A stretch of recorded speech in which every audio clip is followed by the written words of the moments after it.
Hello, and welcome to Black History with V. This is our 8th episode. We'll be talking about Meta Vaux Warwick Fuller. She was born June 9th, 1877. She passed away on March 18th, 1968. She was an African American artist notable for celebrating Afrocentric themes at the fore of Harlem Renaissance. Warwick was known for being a poet, theater designer, and sculptor of the Black American experience. At the turn of the century, the 20th century, she had achieved a reputation as a well-known sculptor in Paris before returning to the United States. Warwick was a protege of Auguste Rodin and has been described as one of the most imaginative Black artists of her generation. Through adopting a horror-based figural style and choosing to depict events of racial injustice like the lynching of Mary Turner, Warwick used her platform to address societal traumas of African Americans.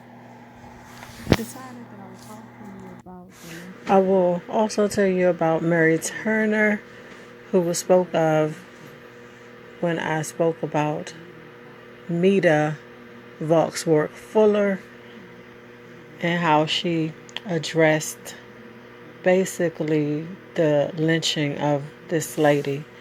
So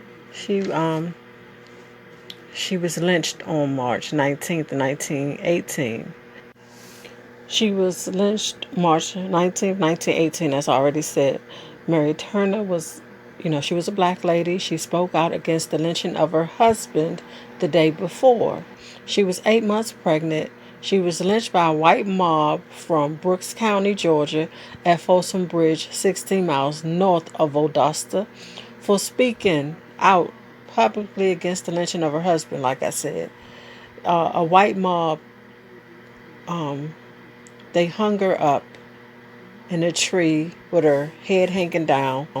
They doused gasoline on her, and then when the baby fell from Mary Turner's body, one of these disgusting people from this mob crushed the baby's head with their foot.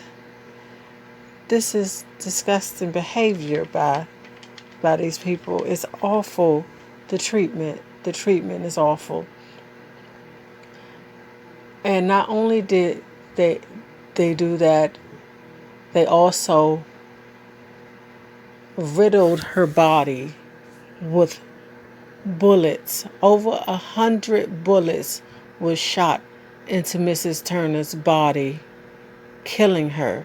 So, hanging her and burning her and killing her baby wasn't good enough, right? They also had to shoot her too.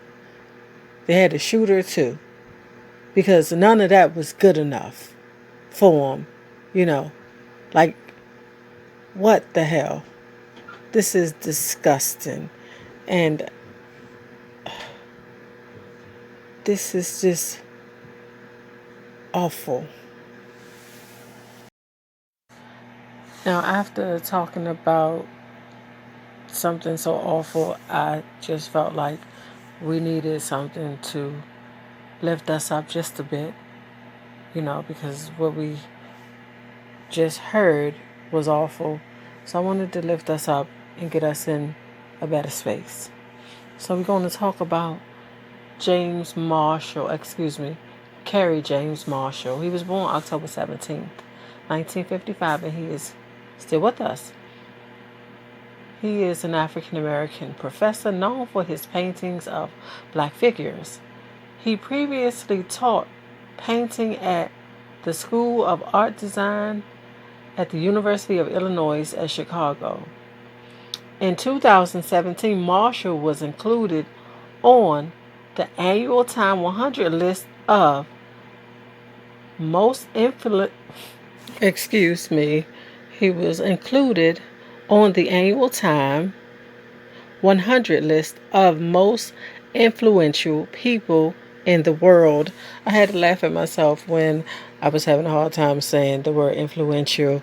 Sometimes it happens to us. But, I just wanted to come back and kind of bring us something positive. Now we will be talking about Alice Walker. She was born February 9th, 1944, and she is still with us. She is an African American novelist, short story writer, poet, and social activist.